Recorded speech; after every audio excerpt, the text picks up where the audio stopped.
Salut à tous, Valentin D pour vous présenter un petit vidéo tutoriel dont le rendu sera le suivant. Voilà, un petit texte, moi j'appelle ça une texture un peu glace, d'autres diront que mais pas du tout, c'est globuleux, enfin bref, c'est vous qui voyez votre truc, moi je l'ai vu un peu comme ça. J'ai rajouté des petites gouttes comme ça qui tombent à droite à gauche, comme ceci, et une ombre portée derrière avec une lumière. Donc vous l'aurez compris, c'est pas un tuto qui est très compliqué en soi, mais, euh, mais le rendu est plutôt bon et assez agréable, je trouve. Donc on va se lancer tout de suite. Tac. Alors, je tiens à vous préciser que c'est mon premier vidéo tutoriel, donc si vous avez des commentaires à faire, si je vais trop vite, si je dis pas assez ce que je fais, n'hésitez pas, je sais, c'est bon de le savoir. Donc, on va créer une nouvelle composition. Donc clic droit, nouvelle composition avec vos paramètres prédéfinis. Pour moi c'est du 640 par 480, pour le web généralement ça suffit. À 25 images secondes pour 10 secondes. Voilà, on clique sur OK. On va se mettre en 100%. Hop. On va importer nos fichiers, donc en l'occurrence un fond et une image de goutte. Alors pourquoi une image de goutte, me direz-vous? Parce que j'ai la grosse flemme de recréer de toute pièce une goutte. Donc on va prendre notre fond, on va le pousser sur notre composition. Donc forcément mon image est plus grande que ma composition. Donc je vais cliquer sur mon image et appuyer sur S, ce qui va faire développer l'échelle. Ou alors, hop, on développe et l'échelle est ici. On réduit l'échelle, clac, nickel. Dessus, on va créer un texte. Donc clic droit, créer texte. On va appeler tout simplement tuto. Voilà, comme ça. Ou pas. Ici, on va l'appeler comme ça. Je change rapidement la police pour que ça colle un peu avec ce que je suis en train de voir. Bon, on va faire un truc comme ça. Alors, clac. Alors, sur notre tuto, on va rajouter un effet. Donc, clic droit, effet, sur le texte, hein, bien sûr. Génération, dégradé. Voilà. Donc, on va prendre un bleu. Hop. Et le blanc qui est déjà défini. Je passais le bleu en dessous et le blanc au-dessus grâce aux pastilles. Le bleu, on va le laisser juste un tout petit peu apparent, pas beaucoup. Le blanc assez présent, voilà, comme ceci. Alors, après, pour faire ressortir un peu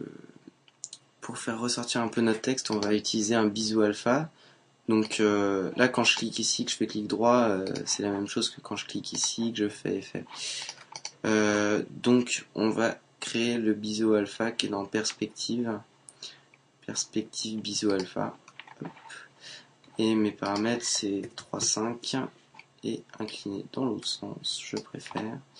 Et avec un peu plus d'intensité. Hop, comme ceci. C'est super. Qu'est-ce qu'on peut rajouter allez, pour l'esthétisme, on peut rajouter la lueur diffuse. Allez, juste histoire de triper un peu. Hop, sur notre tuto. Pas trop, un point trop d'infos. Hop, comme ça. Rayon comme ceci. En fait, en le faisant, je me rends compte que c'est pas forcément utile. On verra ce que ça donne. Faut savoir que j'enregistre ce tuto, ça doit être la 15e fois, donc j'en ai un peu marre, mais bon, ça va, ça me fait plaisir. J'espère que vous l'apprécierez d'autant plus. Alors, je continue, je m'égare pas. Je vais rajouter l'effet CC Vector Blur. Donc, je le pousse sur ma composition. Et c'est là où, en fait, on va avoir notre espèce de texture. Donc, les paramètres, c'est moins 90. Donc, ouais, en fait, ça va pas quand on a la lueur diffuse, donc on va le désactiver comme ceci. Là, ça fait que l'effet de glace, mais c'est normal. Après le ridge, j'ai un accent pourri, vous m'excuserez. Hop, voilà. Bon, 4,36, 4,40, c'est pareil. C'est juste que j'aime pas la bourse. Je suis très mauvais pour faire des blagues aussi, mais bon. Ceci dit, je duplique mon texte, donc pour les Mac, pomme D, sinon CTRL D, ou alors tout simplement édition, dupliquer. Et du coup, je vais retirer l'effet glace qu'on a rajouté en dernier pour récupérer notre texte. Donc soit en le désactivant, soit carrément en le supprimant. On va voir ce que ça donne si on rajoute la lueur diffuse, ça donne bien. Voilà, donc tac, on va pouvoir refermer tout ça. Après, j'avais parlé de la goutte. Pour que le tuto dure pas 15 ans, je vais le faire en une fois. Donc je prends ma goutte, je le pousse dans ma composition. D'autres personnes feront une autre composition pour la goutte, mais bon, là il n'y a pas vraiment besoin. Donc l'idée c'est d'étourer la goutte pour pas avoir à la recréer. Donc l'outil plume qui est ici va nous servir à ça. Alors je zoome avec la molette, j'appuie sur espace pour me déplacer dans mon image. Et je chope les contours de ma goutte, je reste appuyé et je glisse pour avoir des courbes. Hop, comme ceci. Je fais ça assez grossièrement, c'est pareil, vous pouvez passer plus de temps. Moi je m'en fiche pas mal, pourquoi? Parce que déjà je désactive ça, là, les contours, et en fait grâce au masque je vais pouvoir jouer avec le contour progressif pour que ça se voit un peu moins. Voilà, comme ça c'est détouré grossièrement, on voit pas beaucoup. Hop. Donc pareil, je vais réduire ma goutte parce qu'une goutte de cette taille là ça fait un petit peu bizarre. Donc échelle, j'ai appuyé sur S1 comme tout à l'heure. Là je suis toujours en outil plume, donc pour basculer rapidement j'appuie sur V. Si je veux pas basculer rapidement, que je veux perdre mon temps, c'est ici. Hop, je déplace ma goutte et je descends encore mon échelle histoire que ça fasse pas le gros pavé. Je vais ajuster ma compo histoire que j'y vois plus clair. Et là je vais faire de l'animation clé par clé. Donc avec les transformations de position et d'opacité. On clique sur les petits chronomètres pour activer les modifications à travers le temps. L'animation par clé, merci, c'est cool. Donc on va faire commencer notre goutte à 0% en opacité. Je vais la remonter un petit peu. Disons 10 images après. On va faire l'opacité à 100%. On va déplacer notre première clé, donc la clé qui dit que la goutte se trouve ici. On va la déplacer entre les deux, ce qui fait qu'elle va commencer à tomber en fait quand elle va commencer à apparaître réellement. Donc on va se poser un peu plus après grâce à notre curseur, on va faire tomber notre goutte en jouant avec le paramètre de position. Voilà, bon, pour le faire tomber plus ou moins vite, le mettre plus ou moins loin. Voilà, ça nous fait une goutte qui tombe, clac, hop. On peut activer aussi le motion blur si on veut pour un peu plus de réalisme. Alors le motion blur c'est on clique sur le petit bouton qui est là et on active ce petit onglet flou directionnel en français, c'est marqué au-dessus. Hop, et on l'active aussi ici. Voilà, on voit que notre goutte est tirée un peu, ça fait un peu plus de réalisme quoi. Voilà, si on veut en mettre plusieurs des gouttes comme ça, on duplique notre goutte.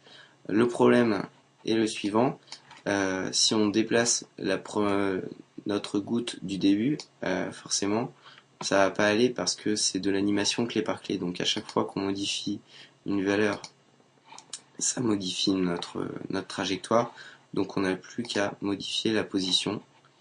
Donc désactiver le petit chronomètre, le réactiver ensuite et hop, le faire tomber comme ceci. C'est super.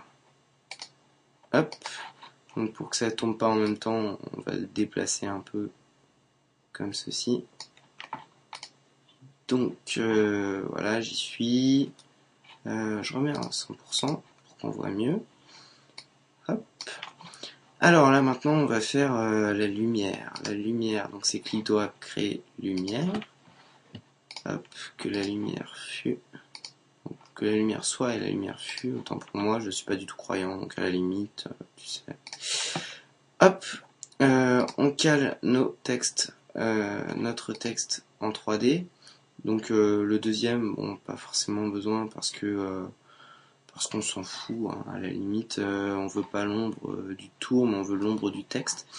Donc notre lumière se trouve ici, hop, comme on peut le voir. Je vais baisser ma résolution pour que ça soit un petit peu plus rapide.